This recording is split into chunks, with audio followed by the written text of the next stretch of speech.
বিএনপির ভারপ্রাপ্ত চেয়ারম্যান তারেক রহমানের ঘোষিত ৩১ দফায় ২৪তম দফা ভিত্তিক নির্মিত প্রামাণ্যচিত্র ফ্যামিলি কার্ডের উদ্বোধন করা হয়েছে।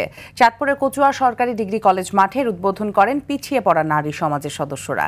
অনুষ্ঠানে প্রধান ও বিশেষ অতিথির আসনেও বসেন স্থানীয় নারীরা। বিস্তারিত খান আলামিনের রিপোর্টে। যারা স্বাবলম্বী না তাদের জন্য একটি কার্ড দিবেন। এই কার্ডের নাম হচ্ছে ফ্যামিলি কার্ড।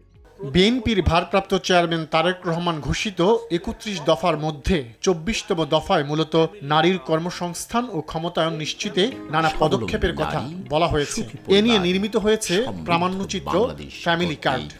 বাংলাদেশ জাতীয়তাবাদী দল এর উদ্বোধন করা হয় চাঁদপুরের কচুয়া সরকারি ডিগ্রি কলেজ মাঠে। উদ্বোধন করেন পিছিয়ে পড়া নারী সমাজের প্রতিনিধিরা। অনুষ্ঠানে প্রধান ও বিশেষ অতিথি হিসেবেও উপস্থিত ছিলেন নারীরা। এগিয়ে যাব ইনশাআল্লাহ। এমন সম্মান পেয়ে আপ্লুত নারী সমাজ। প্রাণ খুলে বলেন নিজেদের সমস্যা ও চাওয়া পাওয়ার কথা। এমন আয়োজন তাদের মনে শক্তির সঞ্চার করেছে বলেও জানান। নারীরা শুধু রাধে না, চুলও বাঁধে। কাজ করলে আমরা হাঁস মুরগি পালন করতে পারি, গাছ লাগাইতে পারি, শস্য বুনতে পারি, তারপরে ছেলে মেয়ে পালতে পারি, রান্না করতে পারি। কখনো আমি মাঠে কাজ করি, কখনো আমি হাঁস মুরগি পালি, কখনো আমি মাছ মারি, মানে আমি আমার কর্ম করি। সর্বজয়া আমি সর্বজয়া, কিন্তু পৃথিবীর কেউর কাছে আমি সহযোগিতা পাই না। আমার হাজবেন্ড মারা যাওয়ার পরে আমি নিরাপদ চাই। আমি বাংলাদেশের একজন নারী হিসেবে, একজন নাগরিক হিসেবে আমার নিরাপদ চাই।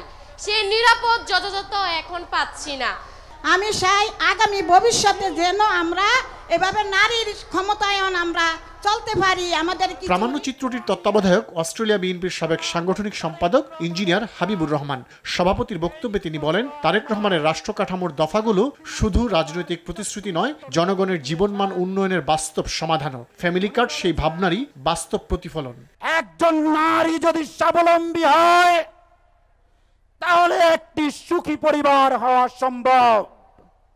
আর একটি পরিবার যখন সুখী হবে তখন একটি সমৃদ্ধ বাংলাদেশ গঠন করা সম্ভব। ফ্যামিলি কার্ডের মাধ্যমে আপনাদেরকে গৃহের নিত্য প্রয়োজনীয় জিনিস যেমন চাল, তেল, নুন, ডাল, লবণ সহ নিত্য প্রয়োজনীয় জিনিস সরকার থেকে আপনাদেরকে দেয়া হবে। প্রামাণ্যচিত্রটি দেশের বিভিন্ন প্রান্তে প্রদর্শনের কথা জানান আয়োজকরা। অভিজ্ঞতা বা আপনার অভিযোগ জানাতে পারেন আমাদেরকে। খান আলামিন, RTV।